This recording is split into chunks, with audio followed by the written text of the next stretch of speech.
Batrishya and my fellow friends. Today, I will explore the historical context of women in politics, a journey of struggle, resilience, and transformation. Women's political participation didn't come easily. It was built on centuries of advocacy and determination. Let's take a closer look at the foundation of this movement and how it continues to shape our world today. Throughout history, the role of women in politics has been shaped by cultural norms, legal framework, and evolving societal attitudes.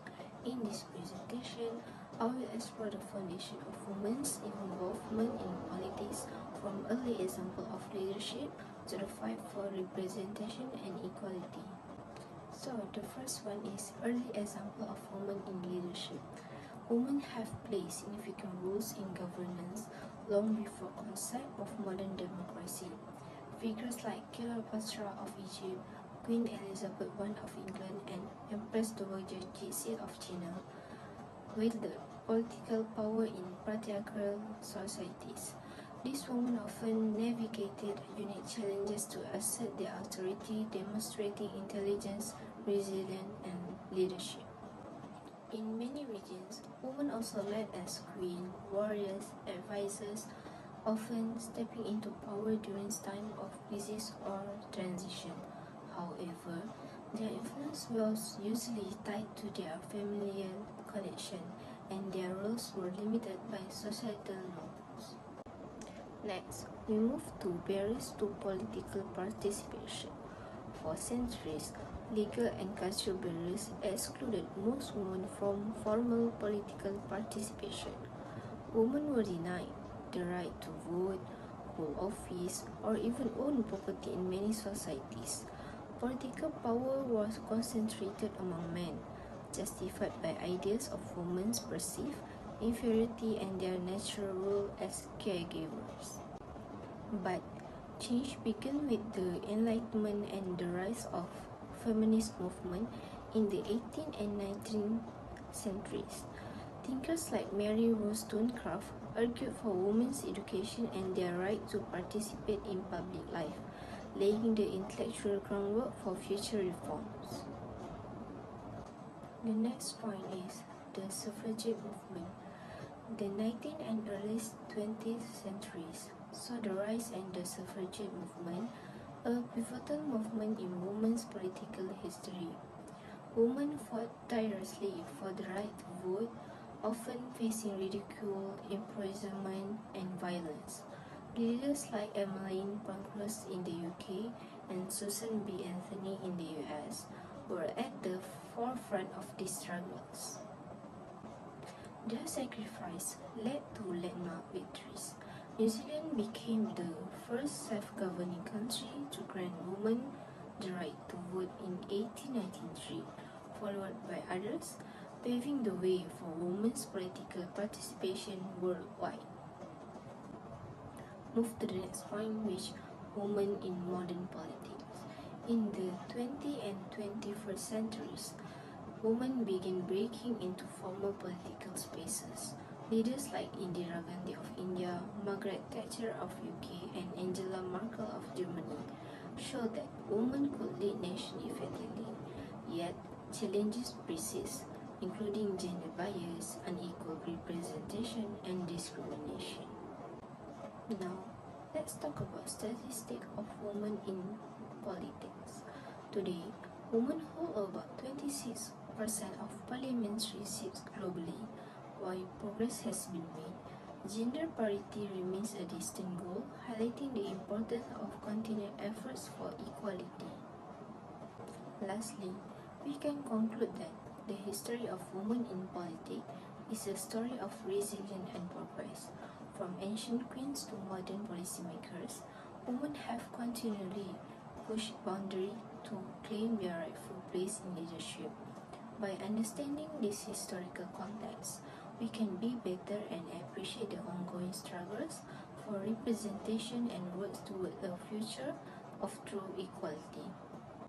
I think that's all from me. I'll pass to the next presenter. Thank you. So that is for the historical context of women in politics. But guys, have you ever wondered why there are not more women in politics? That's a big question, and today I'm here to talk about it. I am Farah Farzana, and I'll be sharing with you 4 major challenges that women face in political works. So let's dive in. The first challenge is gender bias and stereotype. Sounds familiar, right? Yes, women are often being judged differently from men. Instead of focusing on their ideas, on their skill, on their knowledge, people always comment on their look or on their emotion or on their personal life. Take Hillary Clinton for example. During a campaign, people criticize her voice. So unnecessary, right? And people call her too ambitious. And when men show their ambition, then they are called leaders. So unfair. And even in Malaysia, Nur Aidah faced similar bias. People said she was too young and too emotional to be a leader. So these kind of double standards make it hard for women to gain respect in political field. The second challenge is underrepresentation. Yes, there are not enough women in politics. You know that globally women make up half of the population of the world? Approximately, women are 49.6% to 50.5% of the world population. Yet, they represent only 25% of the political positions worldwide. And in Malaysia, only 15% of the parliament seats are held by women, even though the government already aimed for 30%. And to make it worse, there are no female state chief ministers right now. No one. And globally, it's not much better. Like in the US, women only make up 28% of Congress, even though they are half of the population. But there's a hope. Look at Rwanda. Women held 61% of parliamentary seats there. How come? How come?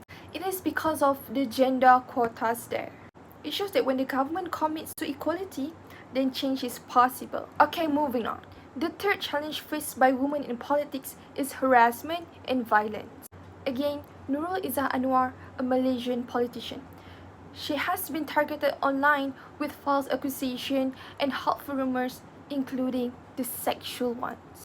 And this happens to many women in politics that people started to attack them personally so that they can weaken their credibility. These kind of attacks are meant to silence women by focusing on their personal life instead of focusing on their work. It's a problem that not just happened in Malaysia, but around the world.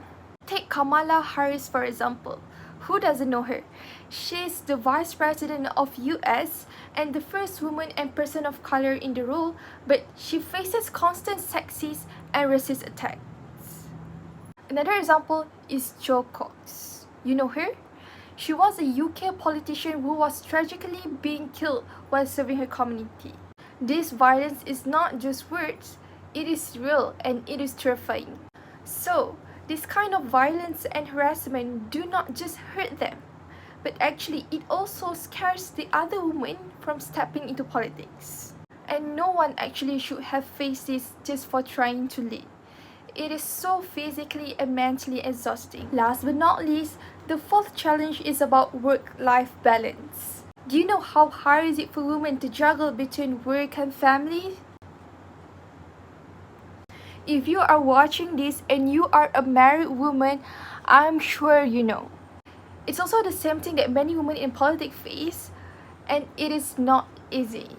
In many societies, there are this expectation that women should be the superwoman. She has to take care of the house, she has to raise the kids, and she also has to excel in their careers. So struggle, so pressure. And you know what? This struggle, this pressure is even worse for women in politics. Take Jacinda Ardern for example. She's a former Prime Minister of New Zealand and she actually brought her baby to United Nations meeting. Can you imagine doing that? It shows how tough is it, how hard is it for women in high-profile jobs to balance between work and family. Also in Malaysia, we have Hannah Yo. She also opened up and shared her struggle to balance between her busy career with being a mom. It's not easy, right?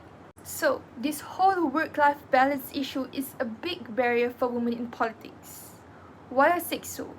It is because many women feel like they have to choose between succeeding in their careers or being there for their families. And honestly, that can make politics feel like it is not even worth trying for some women. So, those are 4 major challenges or barriers that women face in politics. So, what we can learn from all this? Women in politics face real challenges: bias, underrepresentation, violence, and work-life balance. So, to truly move forward, we have to support women in politics. We have to create a fair environment where women can be a leader without being feared or judged. Next, I am excited to talk about an inspiring woman who has made a significant impact in the world of leadership and politics, Jacinda Ardern, the former Prime Minister of New Zealand. So her journey as a leader is a story of compassion and determination. Jacinda Ardern was born on July 26, 1980 in Hamilton, New Zealand. She grew up in a small town called Morrisville, where her father worked as a police officer. So from a young age, Jacinda was interested in politics and helping others. She studied communications and political science at the University of Waikato and later joined the Labour Party. Jacinda's interest in becoming Prime Minister was rooted in her desire to create meaningful change. She was inspired by her experiences growing up in a small, close-knit community and witnessing the struggles of everyday people. She believed that politics was a powerful tool to address social inequality, improve education, and tackle pressing issues like climate change. So her early exposure to community challenges and her passion for making a difference motivated her to pursue her leadership role within the Labour Party.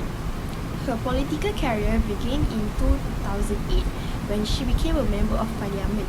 By 2017, she became the leader of the Labour Party, and at just 37 years old, she was elected as the Prime Minister of New Zealand. This made her one of the youngest women leaders in the world. So, the challenges that Jacinda faced during her leadership. As a young woman in politics, she dealt with stereotype, of course, and criticism about her ability to lead. On top of that, she had to manage multiple crises such as the Christchurch mosque attacks in 2019, a volcanic eruption, and the COVID-19 pandemic. So this event tested her strength and leadership skill, but she handled them with empathy. Balancing her personal life with her demanding role was also a challenge. In 2018, she became the second world leader to give birth while in office. So managing motherhood and leading a country at the same time required incredible resilience. Jacinda's leadership style is often described as compassionate and inclusive. During the Christchurch mosque attacks, she united the nation by showing solidarity with the Muslim community. The quick response to the tragedy included stricter gun laws, which were widely praised.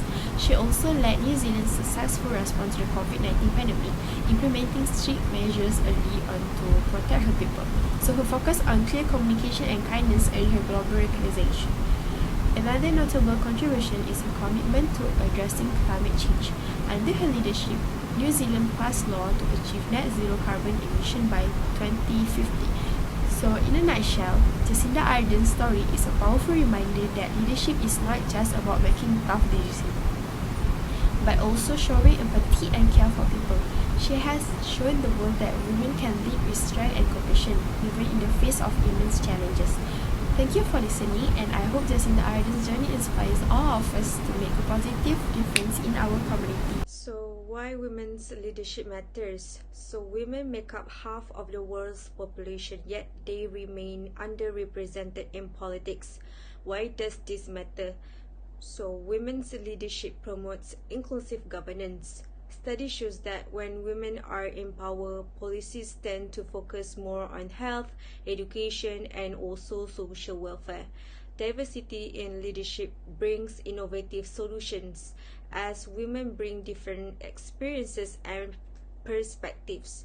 Women leaders inspire future generations, creating a ripple effect for gender equality in society. So as for the current trends, globally, women hold around 26.7% of parliamentary seats, which is far from gender parity.